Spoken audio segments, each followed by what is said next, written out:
Не выкидывайте эту прокладку с бензокосы. Объясню сейчас почему. На бензокосе, когда покупают, ремонтируют, прокладки, вот эту в основном зачастую выкидывают. Вот. Я советую ее не выкидывать. Сейчас объясню почему. На бензопилах стоят тоненькие прокладочки вот такие.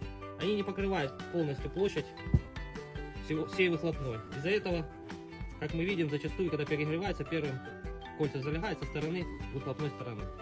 Вот. Для этого мой совет: часть прокладки не выкидывайте, ставьте на бензопилу. Вот. Она так же само все подходит, и у вас намного будет, скажем так, устойчивее температуре со стороны выхлопной. Дольше прослужит сама поршневая.